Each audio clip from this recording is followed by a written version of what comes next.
Welcome, nerds, to another episode of the Nerds You're Looking For podcast. We are a weekly nerd culture podcast that discusses the culture through various segments. Of course, you can subscribe, rate, review us on Apple Podcasts, Spotify, SoundCloud, basically whatever podcatcher you're listening to us on right now. You can like us on Facebook, follow us on Twitter and Instagram. Those are both at the Nerds Podcast. And since you're listening to this, you're probably a pretty big movie buff. If so, you should definitely check us out on Letterboxd.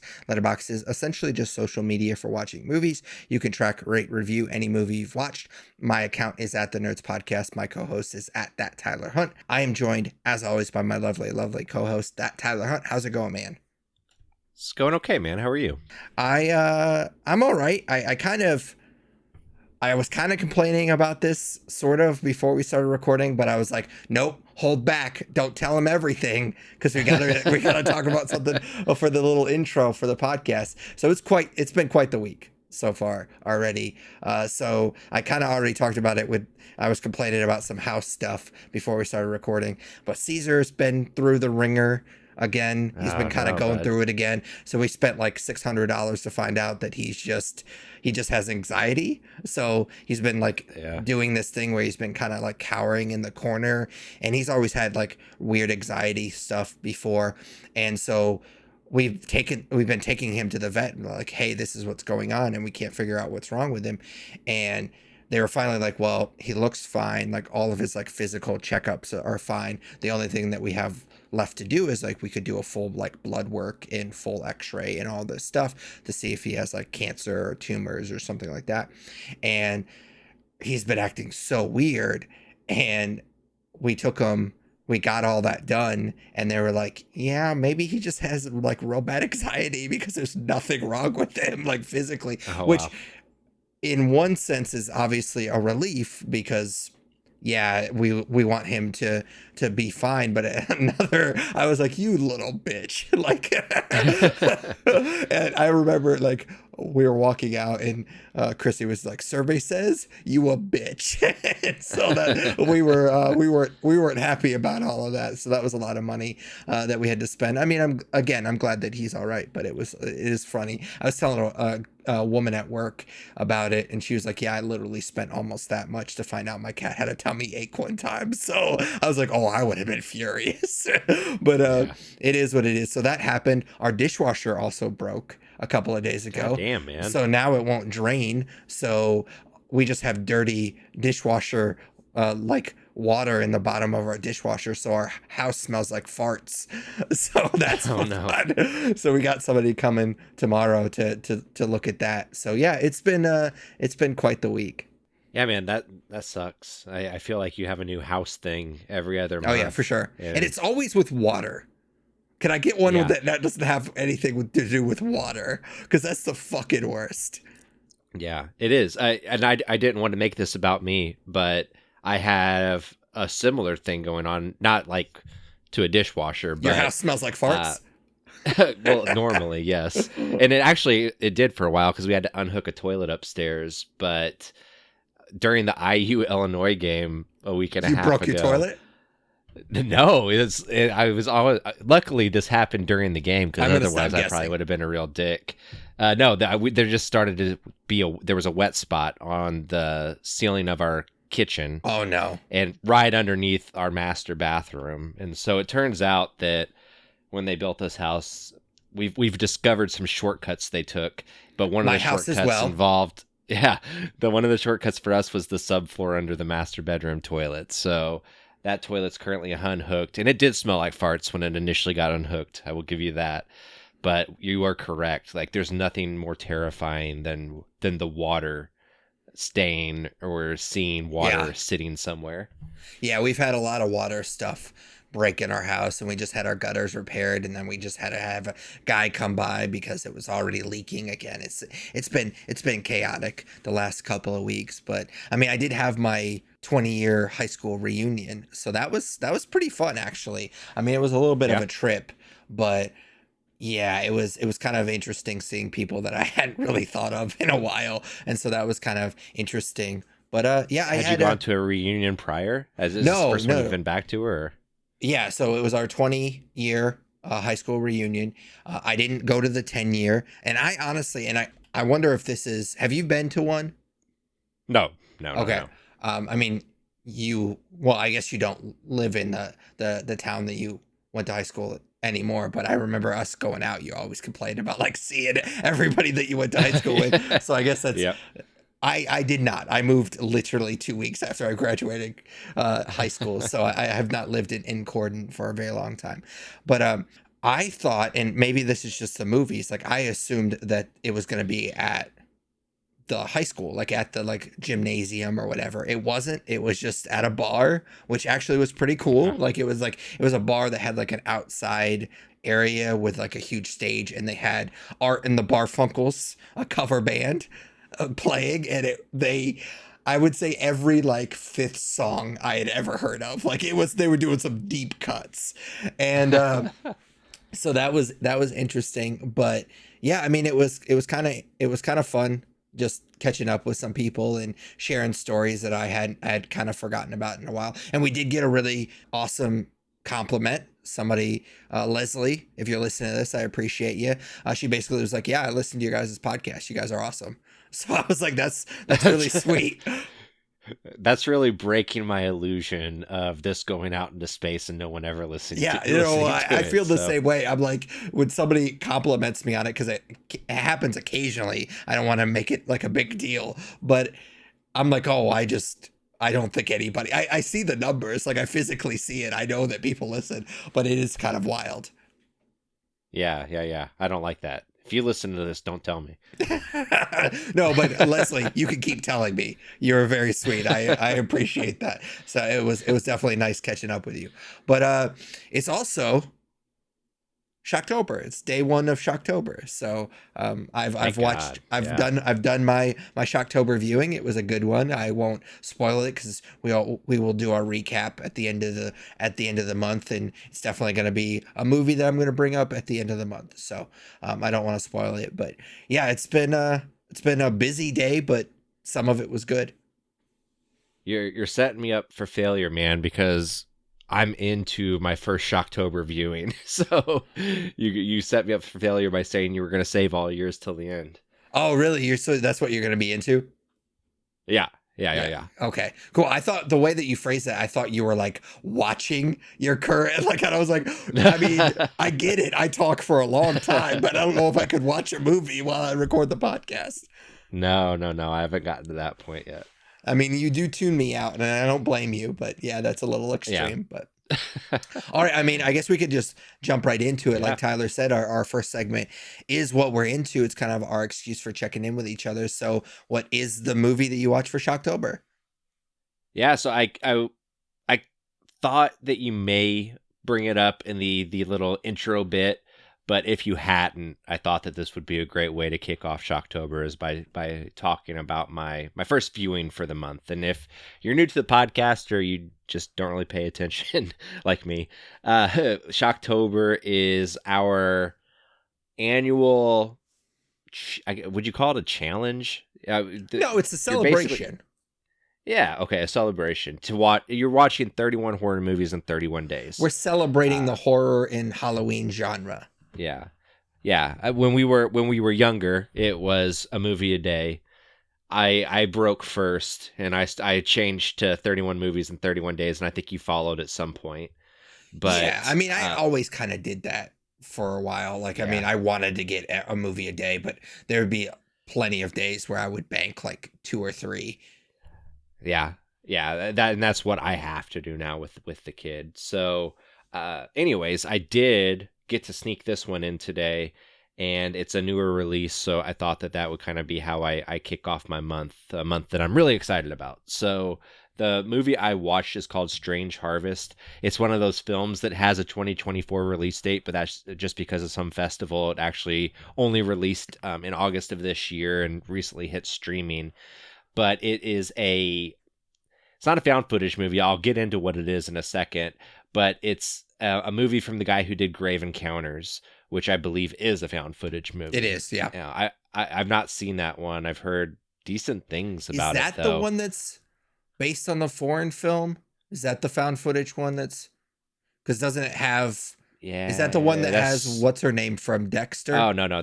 You're right, though. The poster for it has like the green Night Vision. Wreck is the movie the foreign movie that I was thinking about. Yeah, you're talking about Wreck. This was from 2011, and I don't know what this guy has done between this and Strange Harvest, because this is only his second movie. But either way, he has a bit of a reputation with his rookie movie. And so, while this movie is not found footage, it is done in the style of a Talking Heads type documentary. So this is essentially like you're turning on some true crime documentary on Netflix. Like, is it like Mungo, I think is what it's called. Oh, I've not seen Lake Mungo, but it's like a fictional movie, but it's done in the style of a documentary. Yeah, so that's exactly what this is. And so your main folks that you're hearing from in this Talking Heads situation are two detectives, so Detective Kirby and Detective Taylor, and they're recounting their time working on this case that featured a killer named Mr. Shiny. So the story with Mr. Shiny is that he first appeared in the early 90s, and people started to just randomly go missing, and they would be found later, typically with parts of their bodies missing. And for some reason, he went quiet after that. You know, he was a serial killer in the 90s. I forget, it was like 5 or 6 kills, and then nobody heard from him ever again until 2013, where it starts to happen again. And it happens more gruesomely, and it happens more often. And it follows these two detectives as they're trying to find out what the fuck is going on. And along the way, you also get to hear from like victims, and they even do like the medical examiners and the professionals. I mean, they make this exactly like what a true crime documentary would be like. And I if I didn't know that it was fake, I could 100% see somebody turning this on and buying it. Yeah. I mean, people believe a lot worse on the internet than what this movie portrays, because it's pretty convincing. I'll get to the performances in a little bit. That's maybe one of the only things that you can poke holes in to kind of differentiate this from a real true crime documentary. But I think that from a filmmaking perspective, I was pretty impressed with how good the director did in making this feel like something that was real. The thing that takes you out of it, though, is so you get like body cam footage and security footage, and so that's mixed in just like it would be in a regular true crime movie. But you see people just straight up get their brains blown out, and this movie features, and not something that it was easy for me to swallow at this stage in my life, but this movie does have kids in it that get killed. And it's gruesome, man. And so that's the other way you can maybe differentiate it from a real true crime documentary, is you're typically not seeing brains getting blown out all over the wall. Like, you maybe see the aftermath, but they're not putting the graphic. It's not a snuff film, right? And so you do have to, I guess, suspend your belief a little bit from that aspect. But it's a horror movie, right? So they got to give you something from a gore or violence perspective. And so, without spoiling too much, this mystery of Mr. Shiny, the serial killing he's doing, the clues he's leaving behind, kind of like a killer in Seven, it starts to become very occult. And you never really get a firm answer on exactly what happens, but there are theories that they talk about, and you kind of pick up the pieces as you get to the end and can kind of figure what happened and what might happen in the future. And I don't know, man. Like, I don't know that I'd ever watch it again, but it was a really interesting first time watch. I like I said, I haven't seen Lake Mungo, and so while I've seen a lot of different styles of horror movies, I thought that this one was particularly original. At least it felt original to me. I mentioned the performances. There are some people that are very convincing in their Talking Head documentaries. Like, some of the medical examiners they bring in, I wouldn't be surprised if they brought like a real medical examiner in and asked them to just spitball like this was a real case or something. But the two folks playing the cops are pretty rough. Specifically, the male cop, Detective Kirby. The actor's name is Peter Zizzo. I get it. You're being tasked with a hard job. Yeah. In a lot of ways, because you're supposed to feel unscripted, and it is very, I guess that's what acting is. But still, his performance kind of took me out of it a little bit. I was like, this feels like a guy reading off a page, not really like performing in a way. So that took me out of it a little bit, but again, it was really solid. So I ended up at a 3.5 with it. I would recommend it if you come across it. It's definitely worth a Shocktober slot. Cool, man. Yeah, I vaguely had heard about this. I think somebody else that I follow recommended it as well, so it was kind of on my radar a little bit. I wasn't a huge fan of Lake Mungo. I watched it, I think, for last Shocktober. It's kind of an indie Australian movie that has been out for a long, long time, but it was definitely a movie that, because of that concept of like that fictional movie, but it's done like a found footage / documentary. I don't know, this is not a horror movie, but they also kind of did something very similar in a movie called American Animals, which is there's an extra layer of interesting in that movie because it's based on a true story, and they have talking heads from the people that actually did the thing it cut in the movie. So that was kind of interesting. So I'm kind of a sucker for stuff like that. So I do like when they kind of flip the switch or flip this script on like genre, like kind of genre bending sort of thing. So I definitely appreciate that. Not a huge found footage guy, but when they do kind of mess around with that format a little bit, I do appreciate it. Yeah, for sure, man. So what are you into this week?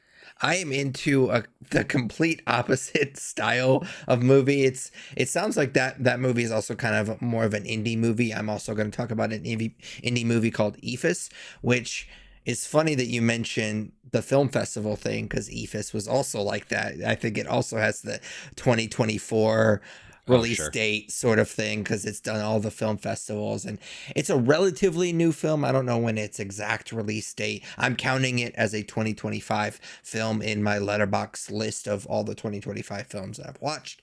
I've had my eye on it for a while. Like I said, it's hit all the film festivals, but it just recently, within the last couple of months, became available to rent on VOD. But I personally am never going to pay $20 for a rental. I don't care, like, that you're not going to get me with that. Even if I'm into, like, I'm really looking forward to a movie, I'm just not going to do that. And so finally this was like $5 to rent, and so I finally pulled the trigger on it. And if you've never heard of this movie before, it's set during one day, so the whole movie takes place in one day. Eephus follows a group of mostly over the hill baseball players who take their beer league baseball league way too seriously. The day in question is the last game ever for the league, as the field is being paved over to make room for a new school. So I'm going to be relatively quick, at least quick for me, on this one, because I don't think there's a ton to talk about with this movie. There was just something really interesting about this movie that I wanted to touch on. It is a baseball movie through and through, and I've talked about baseball movies before. I'm very romantic about baseball. I played baseball growing up, and I still follow it somewhat, not as much as I do the NFL, but it's hard to follow baseball when you're a Pittsburgh Pirates fan, because they're so bad every year. So you kind of fall in and out of it. But like, I love baseball movies, and so I'm kind of a sucker for that genre. And it is a very, very much a baseball movie. So if that's not your thing, then I would stay away from this movie. But I actually am surprised, despite the fact that I'm kind of a sucker for baseball movies, and I knew that this was a baseball movie going in, is I was actually surprised at how much I enjoyed it, because it does this interesting thing where I am very much a fan of character development. We talk a lot about that. We're going to talk about that when we review Alien Earth for our main topic. That's something that I look for. That is something that is going to suck me into a particular movie, TV show, or whatever, is the character development. This movie has zero character development, but it has a lot of character work.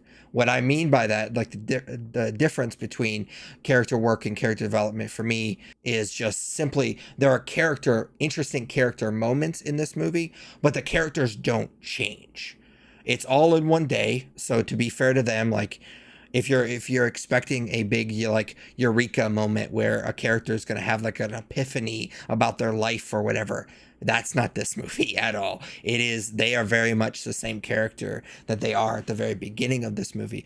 But what I thought was really interesting is how they show these characters and how they like sprinkle in these really interesting character moments in this movie. So it's about these, like I said, kind of mostly old timers. There are some younger guys that play in this league, but for the most part, all the players on two of these teams are older guys that just like, this is the last baseball game they're ever going to play in their life.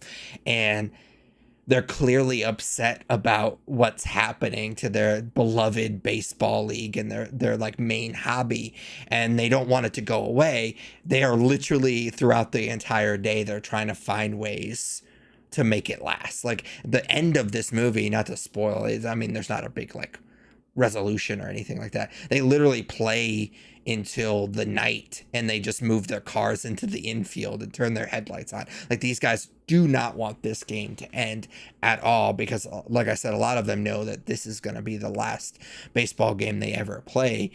Most of them are pretty angry about it, so you get a lot of that.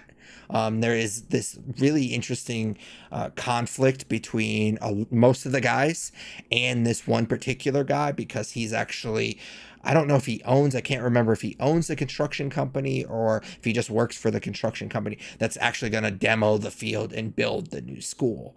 And there's actually this really interesting moment with one of the guys who's kind of like getting in his face about it. And he's like, I fucking started this team. The guy that's part of the construction crew, he's like, I started this team. I'm just as upset about this as you, but like, that's my business sort of thing. So that was kind of that interesting dynamic as well.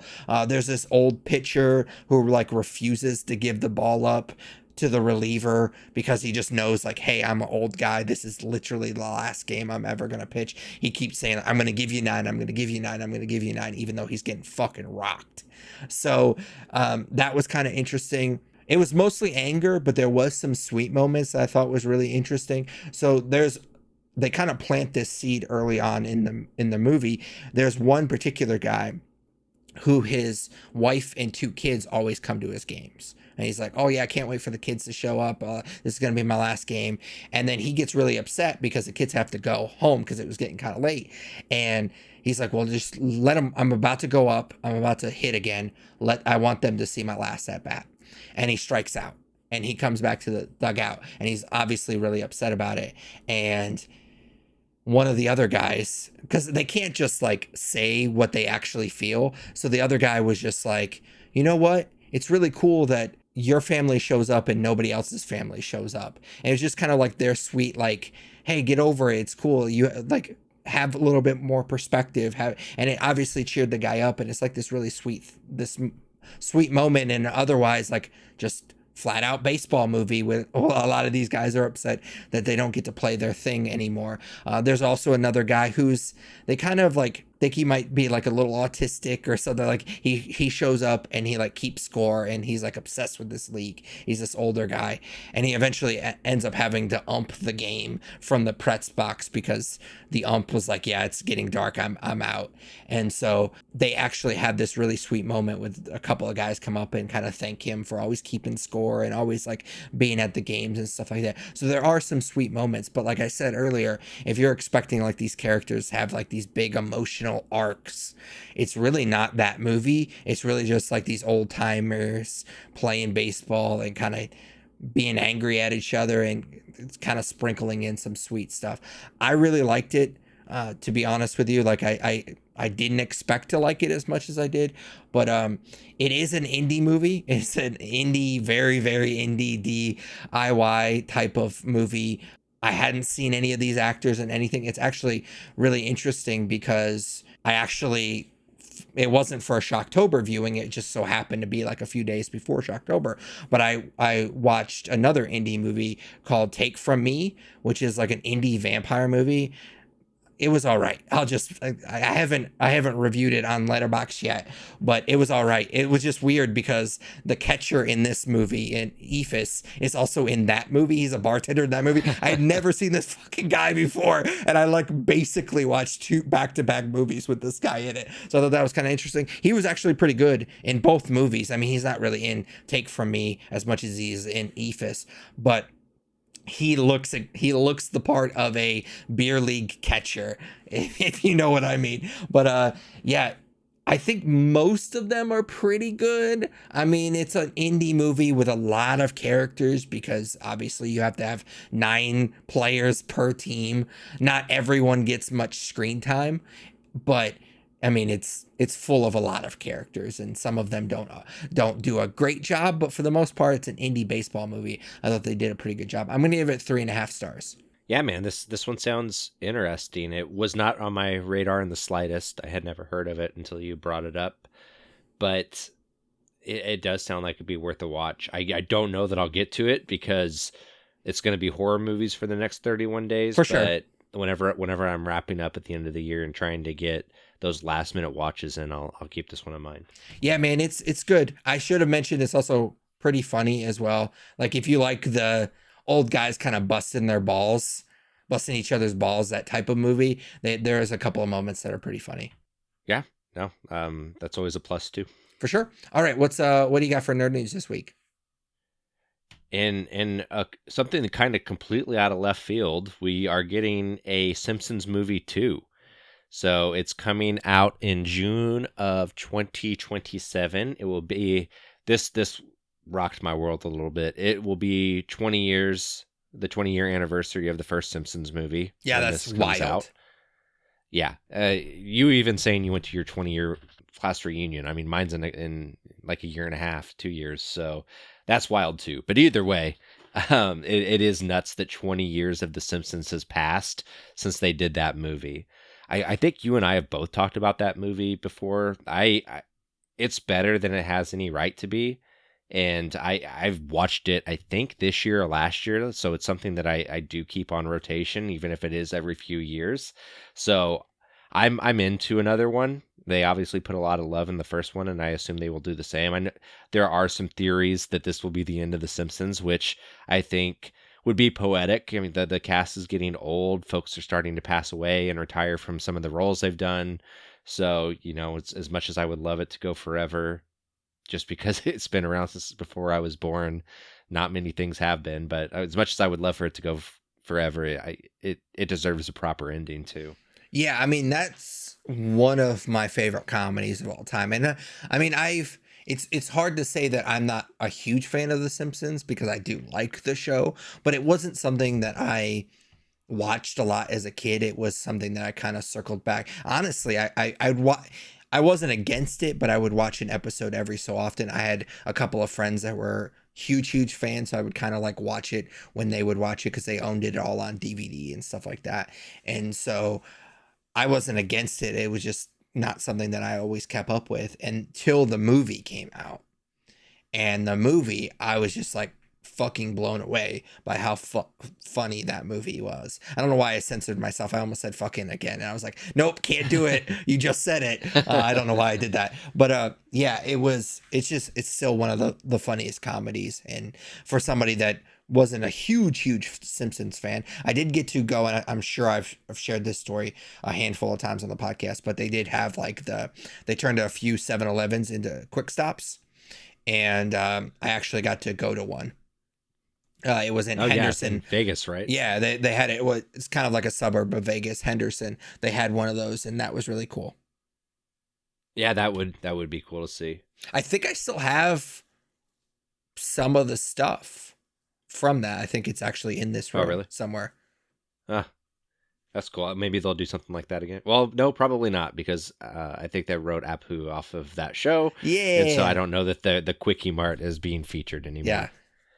But I'm sure they'll do some of their cool tie-in. Yeah. All right. So James Gunn has been doing a ton of press lately, obviously for Superman a couple months ago and now for Peacemaker. But he was featured on a podcast this week, and I should have cited this better. I saw the clip of it on TikTok or YouTube. Is it the one where he's in the coffin? No. That's David Despalshin's podcast. Yeah. This is... I had never seen this person interviewing him before, but they were talking about Clayface specifically, and the interviewer was like, so, Clayface, and there's a lot of set photos online, and James Gunn he's like, oh, really? like very sarcastically. And they get into this conversation about Clayface, and James Gunn reveals that, like, I'm honestly, this story is it's news because it's news that Clayface is done very practically, but it's also just another reason to love James Gunn. So they have this conversation about when they go into production, they know that so somebody brought up the idea of just do it in post later because you're going to be out filming in public and there are going to be pictures. And James was like, I would rather there be pictures of it from the set than it looks shitty in CGI. Like I want this to be practical. And he's like, we have so many great practical effects in this movie. And so, I've this movie's been in the back of my mind as something that could be pretty cool, but that really lifted my spirits about it. And just lifted my spirits too about who he is as a studio head. Like, the fact that he's leaning into things that you and I and other nerds and other film lovers appreciate. Yeah, and I think, and I haven't seen the art or the podcast that you're referencing, but I like the idea, and I get this from what you just said. He would rather the movie be good than keep the secret. Like he prioritizes the movie being better than keeping the secret, which I 100% agree with and appreciate. Yeah, I mean, realistically, anything that we're getting shitty pictures of now is stuff that's going to be shown in the first trailer. Sure. And so, and when we see that first trailer, everybody's going to forget about the set photos. So yeah, I appreciate it. So they're doing Very Young Frankenstein on FX. Taika Waititi will be directing the pilot, but they announced the cast for it, so there's quite a few notable folks in it. Probably most notably, Zach Galifianakis and Kumail Nanjiani are both in it. Mel Brooks is an executive producer on it. Obviously, he's involved as much as he can be as well with the new Spaceballs movie that they're doing. And being 100 years old. Yeah, dude is literally 100 years old. And so it feels like everybody's trying to cash in on the Mel Brooks sequels and remakes while he's still around to endorse it. And part of that kind of feels gross to me, but part of it is also like, I think he's getting a lot of love right now. Yeah, for sure. And I think he's probably always known how much his work means to people, and especially other comedians, but he's probably definitely feeling it at this point too. Yeah, and I mean, I talked a lot about it. I grew up on his movies. Him and Monty Python and a few others, Steve Martin, kind of shaped my sense of humor. And I'd imagine, because he has very similar sensibilities, I'd imagine Taika Waititi, he obviously is influenced by Mel Brooks. So I am definitely interested in checking this out. Yeah, for sure. And I have one final story. Kind of a bummer on top of a lot of other bummers that are going on in the world right now. This is probably a more minor bummer, but still just more of a reflection of, what these subscription situations are doing to consumers. So Xbox Game Pass is going up in price. So Microsoft rolled it out as kind of a revamp of the program, and there's like 3 tiers now you can choose from. But really the big message in what they did was everything you got with Game Pass Ultimate is now $30 a month, whereas it was $19.99 a month prior. And so I don't know do you still have Game Pass? I do. And I'm curious to get your perspective, but for me, $30 a month is even for a day one game, it's almost half of the price of buying the game outright. Yeah. And so I stopped with it a while ago just because I wasn't playing much on it, and this is obviously not going to bring me back. And I think that with the price of every subscription service going up, people are going to have no other option but to cancel stuff. And like these studios and these services are going to have to adapt, and I'm curious what it's going to look like in the long-term future. Yeah, I mean, I'm definitely going to cancel. I'm just gonna go to what I normally do with like HBO and Apple TV Plus and all that stuff, where it's just like, oh, there's actually something that I want to watch or play or whatever, then I'm gonna sign up for it.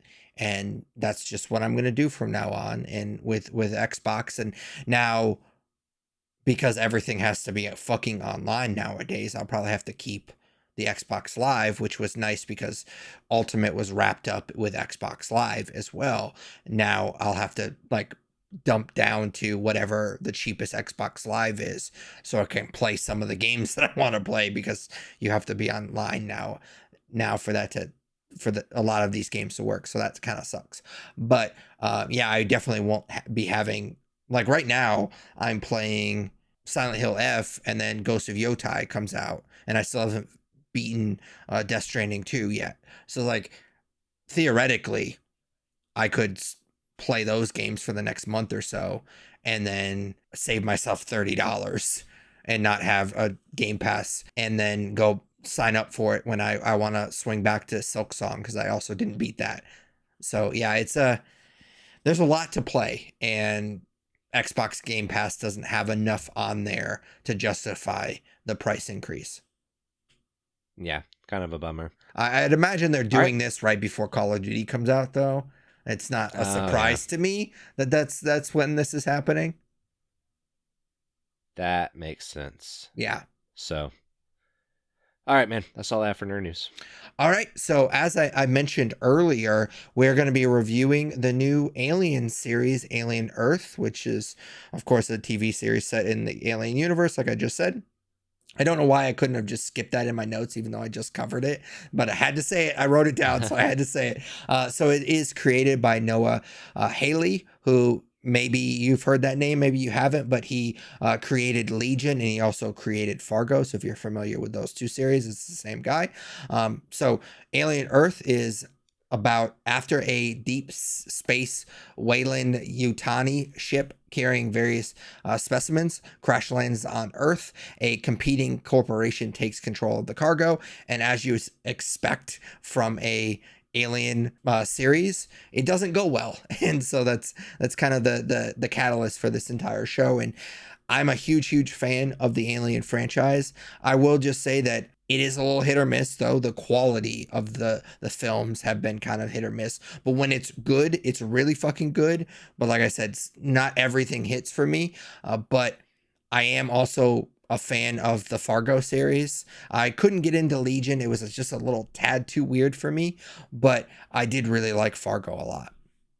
Yeah, I would say it's more miss than hit for me when they do this, for sure. I adore Alien, as do you, and the concept of this show excited me, but yeah, I had my reservations, I'd say. Yeah, man. I mean, I think the idea of Alien being on Earth, it's him that's doing it. I had fairly high expectations for it. Sure. All right, so let's get into it. So this first segment is just kind of a general overview. We call it broad strokes. So how'd you feel about Alien Earth? I was pretty disappointed in it overall. Interesting. You know, I don't know, like, and so it doesn't mean I'm gonna sit here and rag on it and give it a really bad review by any means. I think that there are definitely redeemable qualities to it, and especially from a sci-fi standpoint, you know, they explore some pretty cool things. But overall, I was I would say I was disappointed. It didn't really get where I wanted it to get. And I think it's because the way I like my Alien movies or my Alien stories, I guess you would say, are in more bite-size increments. So, you know, Alien Romulus, I mean, that was great. You know, I had my issues with Alien Covenant, but that was still okay. I'm one of the few people that are on probably Ridley Scott's side with Prometheus, and then obviously Alien and Aliens. Like, what do you mean by that? That you love Prometheus? Because Prometheus is an awesome movie. I don't know that I would say it's an awesome movie, but I think a lot of people shit on it, and I like it quite a bit. Okay, we're on the same page. I love that movie. Okay, yeah. So definitely on the. I like more Alien than I don't. And so there are parts of this season that work really well. And I think that one of the things they did do well with it was finding a way to work a xenomorph into the show. And because if you don't have a xenomorph in every episode, then it's like The Walking Dead when people complain about there not being zombies in some episodes. It's like, you call it Alien Earth, but there's no fucking aliens. And so they did what they had to do to feature the xenomorph in every episode in some capacity, which I appreciated. But, you know, for everything that I think that they did well, there was some stuff that I just wasn't into from a story standpoint. And it's not because I think that the story was done poorly, but there's some themes that it hits on that just didn't really do it for me. So, you know, the hybrids are a big part of this show. I wasn't really into them, and it didn't help that they did this weird Peter Pan thing with them that got to be exhausting. Oh, dude. You know, it was like the number one thing. We're going to talk about a particular character in the story that we're going to talk about here in a little bit. And dude, the heavy-handed Peter Pan shit, man, it drove me crazy. Yeah. There was a point where one character is telling another character, like, you're not Peter Pan. And I was like, if this person says you're not Peter Pan, you're Captain Hook. I literally was having this. I was like, please don't say you're Captain Hook. Please don't say you're Captain Hook. I was like, I was going to, oh my God. It was. Yeah. So, anyways, I've never met anyone that loves Peter Pan as much as that motherfucker. But, oh, sorry.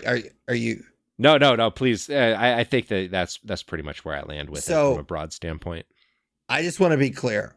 I did not know this. I pulled this up as you were talking. I did not know this going into it because I like to stay away from everything. I like to make up my own opinion. But this is a 93% on Rotten Tomatoes. 93%. And we typically, we don't do this on purpose, but I think more often than not, we pretty much lean, coincidentally, I guess, to whatever everybody else thinks as far as the critic score is concerned. And so I was certain that you were going to love this and I was going to be the negative one. But it never fails. We are almost always on the same page, which, I mean, it makes sense because we're friends. But I would say that based on what you just said, I think I'm a tiny bit, like on the margins, a little bit more positive than you are. But I was surprised because I thought maybe you would like this a lot more because I know I have a couple of buddies that are also big fans of this and they loved this show. And I was like, meh, like it wasn't amazing. So I think there's a scene that really encapsulates perfectly how I felt about this show. And it's a scene where a character cuts off a xenomorph's head with a samurai sword.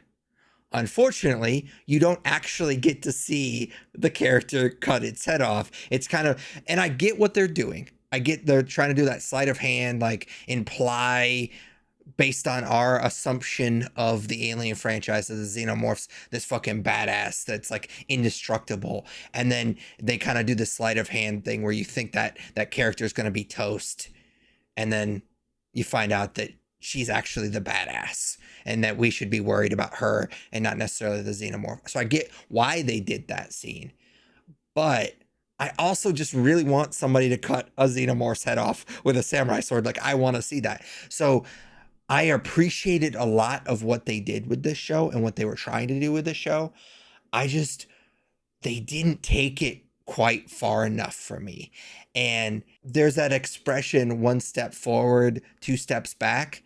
It's almost the opposite for me with this show. They would go two steps forward, one step back. So it's like they would get really close to what I wanted them to do, and then they would kind of pull back a little bit. And yeah, it was really, really disappointing in that sense. But again, I really liked a lot of this show. Like you said, there's a xenomorph, and I didn't clock it in every episode, but if you said that there was one in every episode, I believe you. I don't love some of the stuff that they did with the xenomorph, but I obviously appreciate that it's in, like you said, every episode. I liked that they kind of gave you, it's almost like a mini story where they kind of basically kind of remake the original Alien. Like they give you that same, like a xenomorph is loose in the spaceship, and you get to find out why or how the spacecraft ended up crashing, because you kind of get bits and pieces of it throughout the first couple episodes, but then like I think it's like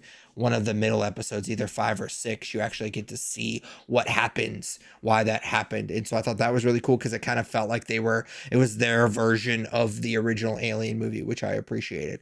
So like there's some really cool stuff in this show. It's just like didn't quite do it for me in every little instance. Yeah, totally agree. All right, so let's start diving into the story now. So the first character I wanted to talk about is Wendy. Yeah, man. I I was not a fan of the hybrids in general in this movie, and Wendy being kind of the leader of the hybrids made her kind of, I guess, the target of my my dislike. I don't think that she's a bad character. I don't even think that she's a poorly written character. I just couldn't really get behind the idea of these kids being in adults' bodies. Like it was kind of strange to me, and not strange from like, I could wrap my head around it from a sci-fi standpoint, but, you know, watching these adults kind of act like kids in an alien movie, I was like, or an alien show, I was like, how is this meshing up? Like, how did we go from xenomorph to this? It just never really clicked with me, and so I never really bought into her. And she's your protagonist in this show. She's who you root for, and I got around to it. I can't say that I was rooting for them to fail, but far from my favorite characters. I think that what they do with her is also it's jumping the gun a little bit, like, or what is it, jumping the shark? Yeah. Yeah, like, and I don't know how detailed we want to get. I don't think it's a huge spoiler to say like what ability she eventually kind of learns, but I wasn't into it. So I'm going to leave it up to you whether we spoil it or not. But the relationship that she eventually has with the xenomorph was something that didn't really, I couldn't really mesh with. What I will say, I don't want to spoil what actually happens, but essentially she has a little pet xenomorph, and that didn't sit right with me, because I kind of think of a xenomorph very similar to like I think of Michael Myers. They're just there, and they're just gonna kill everything. And not only did I not like it from that point of view, but also I didn't like it as I thought it was kind of lazy, because especially the last couple episodes, it feels like anytime they were backed into a corner, she just whistle, and then her little pet xenomorph would come running and save the day.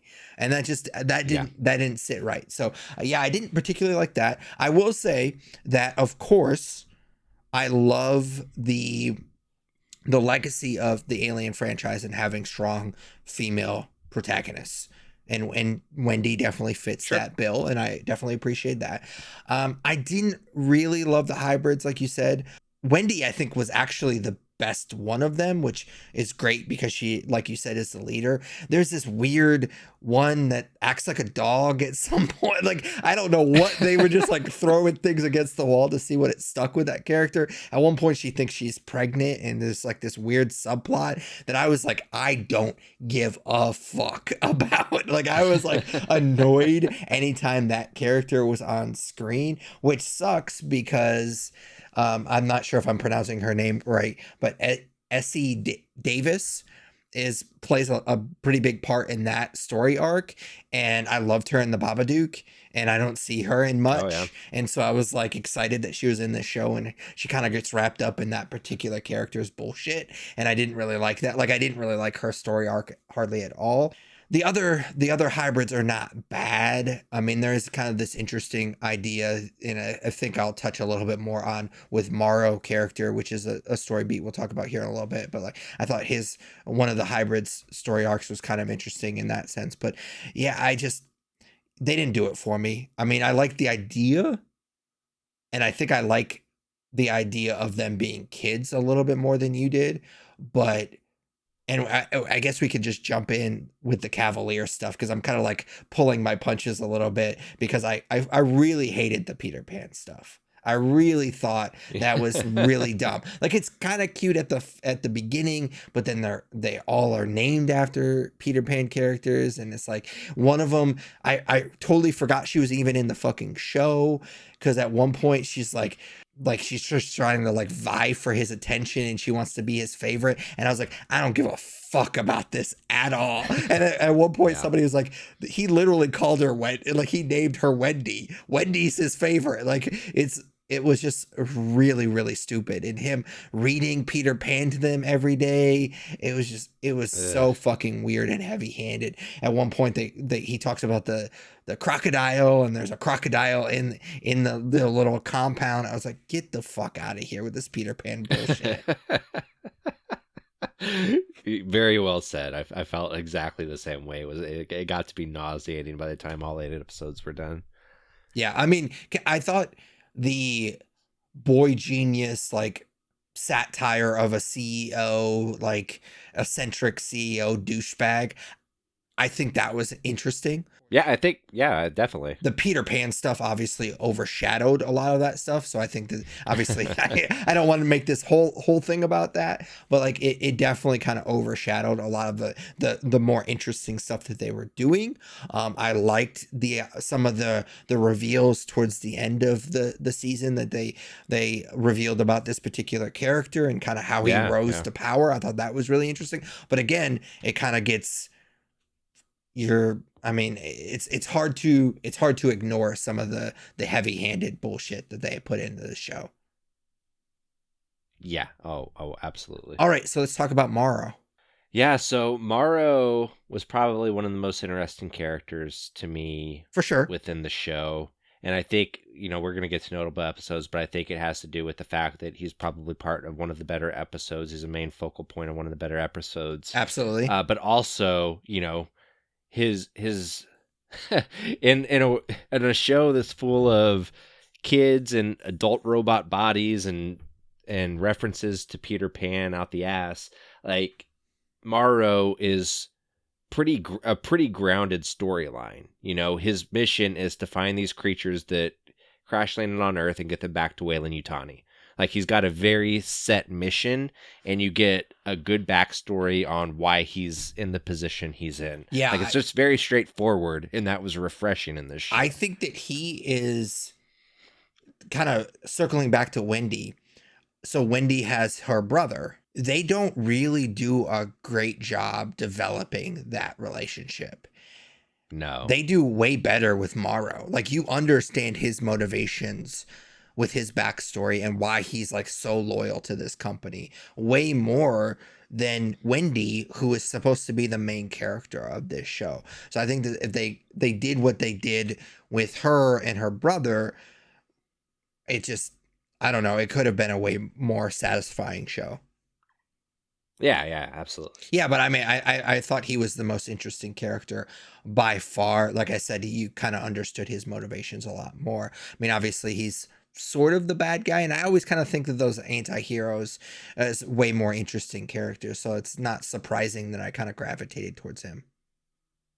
Yeah, he definitely had the best stuff going on. All right, so let's talk about performances.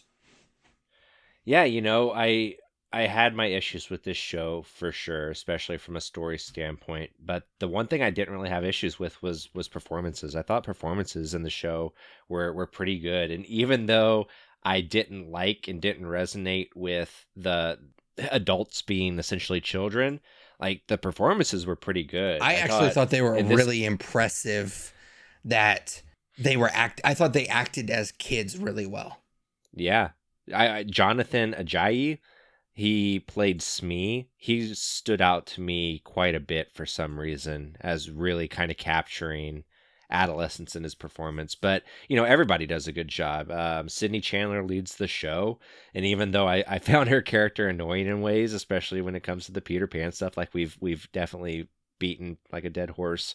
If I can, aside from the story issues I had, I think her performance was really good. So yeah, Samuel Blinken as Cavalier, great villain. great, like you said, reflection of some of the tech billionaires that we see nowadays. And I think it's funny that this is the future and he's a tech trillionaire. Yeah. It's kind of seems like that's the way that we're headed. For sure. But yeah, man, performances were great. I'm nervous to try to pronounce his name, but I'm going to go for it. Babu Kesa. I'm not sure if that's how you pronounce it. Probably not even close. I apologize.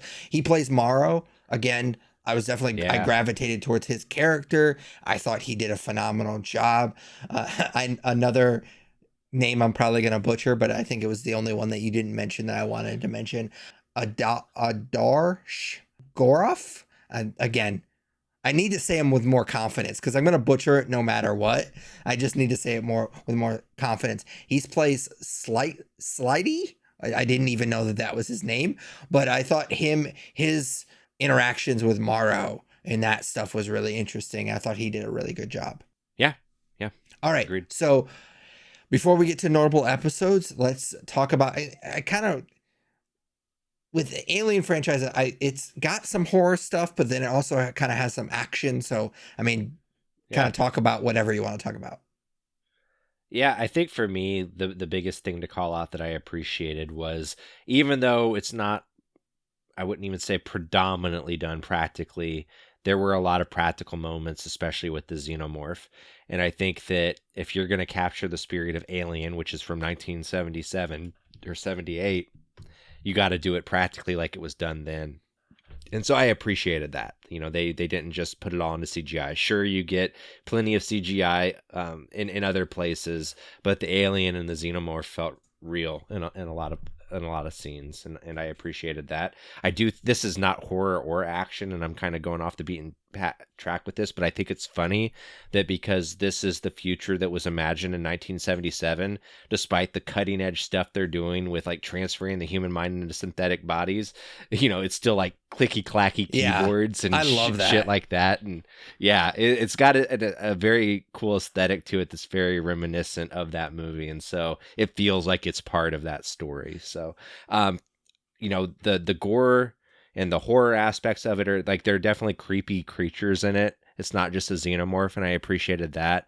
I would probably say I appreciate the creature feature stuff is what I like that more than the action stuff. Yeah, I mean, they had this cool, like, I thought it was kind of an interest. Not only is it an interesting creature, but then the idea of it being like this super intelligent creature that like takes over the host's body, and then is kind of like, I don't know. It was really interesting and just kind of looked cool. And so I thought I like the idea of them not just having a xenomorph, but like exploring and like capturing all these different types of creatures. And it's not just a xenomorph. So I thought that was really interesting. So you get to see a lot of different stuff. I loved that a lot of the xenomorph stuff was practical, like you said. I will just say, and this is something that we kind of touched on a little bit in broad strokes, and it's not just the samurai sword thing. It felt like they did this a couple of times where it was kind of like they would tease something and then they never really like followed through on it. Most notably, I think it was episode 7. Like there's like this big showdown on this boat, and she's like calling her little pet xenomorph, and they kind of tease like there's going to be this big showdown, and then episode 8, the final episode, starts, and it's just like, yeah, everybody's back, everybody's fine, everything's cool. And I was like, what the fuck? I like rewinded it because I was like, did I miss something? Like, what the fuck? Like, it was like this supposed to be this big showdown. So I was a little bit disappointed with that. There was a pretty, there's several really cool moments, especially, like I said, they basically have an entire episode that we'll talk about. I'm sure we're going to talk about here when we talk about notable episodes, but like there's essentially an entire episode that's just the spaceship, the xenomorph getting loose in the spaceship, and that was really cool. We didn't mention it in performances, and I'm a little disappointed that we didn't bring up Timothy Olyphant. He's also in this show, and he does a really good job. I love his like style in this movie. And he has a really cool showdown with Morrow that was pretty badass. It's short-lived. They don't fight for a ton. Like, it's not a very long scene, but I thought that was pretty cool because it's like that weird rivalry is kind of building this entire show, and then it's one of the few times they actually paid something off in this show, and I thought that was pretty cool. Yeah. All right, so let's talk about the notable episodes. So I alluded to one notable episode earlier, and I'm sorry to disappoint you. This is the only notable episode I pulled out, because it's a shorter season. So if you want to do two, go for it. But I think the one that stood out the most to me is episode 5, In Space, No One. And it's Yeah. because essentially this is a mini Alien movie. So this you kind of get some of the backstory early on, but this is basically the origin story to Morrow and his mission and why he's doing what he's doing on Earth. So it picks up with him in deep space in a situation where, like many other alien movies, a xenomorph gets loose on the ship amongst other creatures that they've captured to take back to Earth. And so, because it's so familiar and because it is a compact alien movie in a lot of ways, it just felt familiar and it felt fun, and it was a nice break from all of the robot shit going on Earth. Like most of the Earth stories around, like, synthetics, it even opens with talking about that. Like, there's synthetics, there's cyborgs, and there's something else, hybrids. Yeah. And so to get away from that for an episode and just focus on crazy space horror, I was super into it. Yeah, so I mean that's the best episode. I'm looking at all the episodes right now on IMDb, and it's no surprise that it is the top rated show or a top rated episode. It's as an 8.6 on IMDb, and nothing else is in the eights, which I'm surprised by because, like I said, I think a lot of people like this show. I will just say, I'm kind of cheating here, but the first two episodes are very similar. So, I mean, obviously with the first episode you get a lot of like you said, the intro and like explaining the setting and these characters.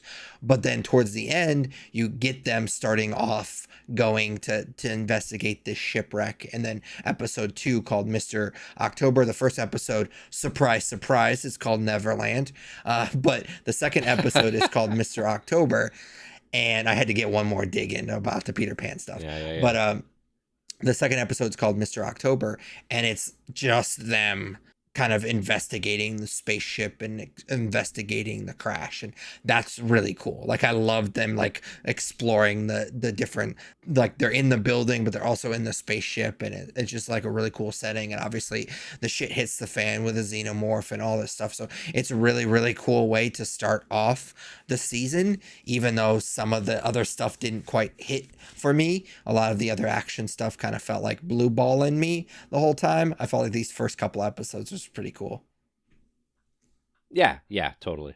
All right, so out of 5 stars, would you give Alien Earth? I am giving Alien Earth 3 out of 5.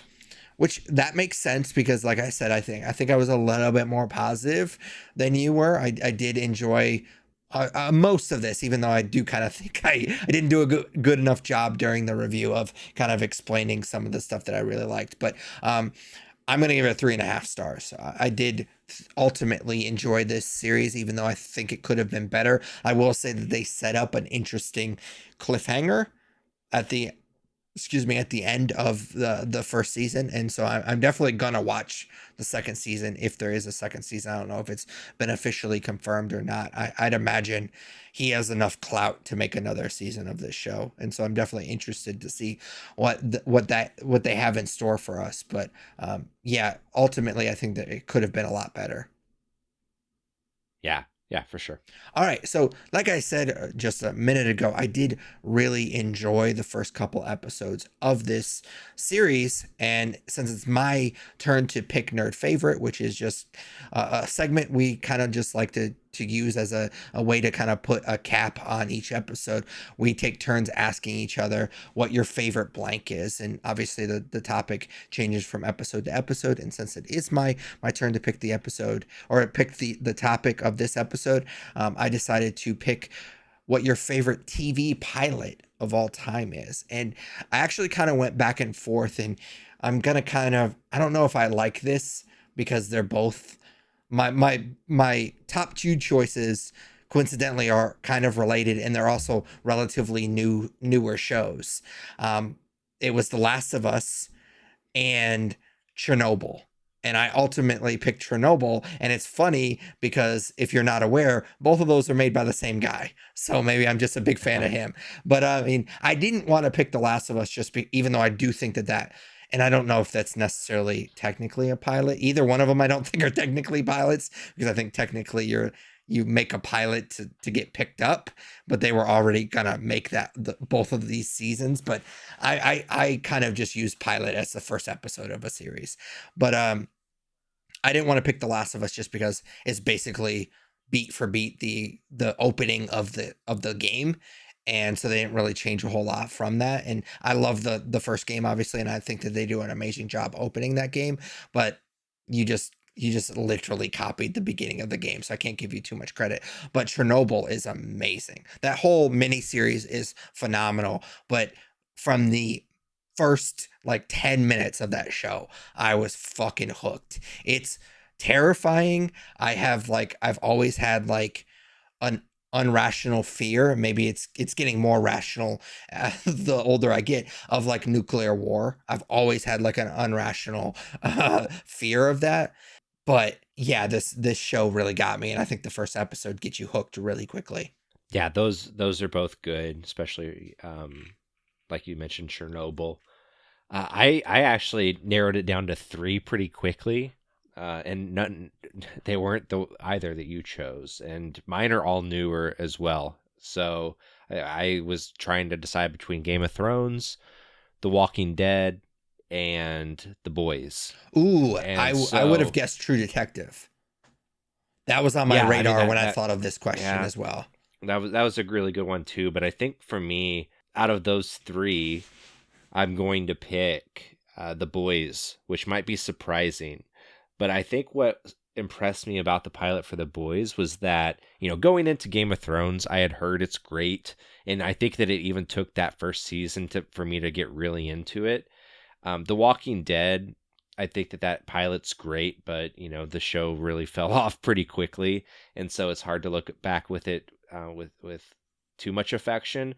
But what I appreciated about The Boys pilot was I had no expectation for that show. Yeah, it was just something that I was like, okay, I'll watch it. It's like a new thing, and Seth Rogen and Evan Goldberg were involved with it in some capacity, and as soon as you find out what that world is and what the superheroes are like in that world, and that the big moment for me in the beginning of that episode is his girlfriend. Yeah, it definitely sucks you in immediately.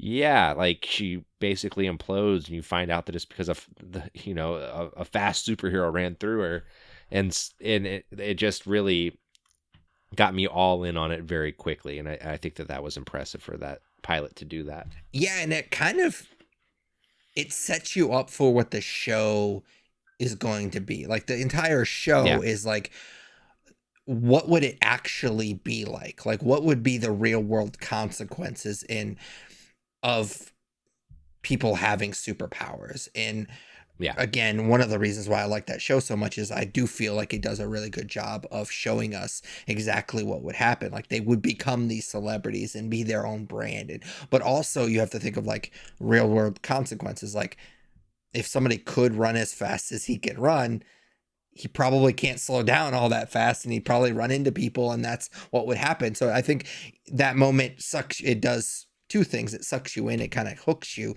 to the show, but then it also kind of sets your expectations for what the show is. Yeah, absolutely. All right, so that is it for episode 529 of the Nerd You're Looking For podcast. Hopefully you enjoyed it. If you did, subscribe, rate, review us on Apple Podcasts, Spotify, SoundCloud, basically whatever podcast you're listening to us on right now.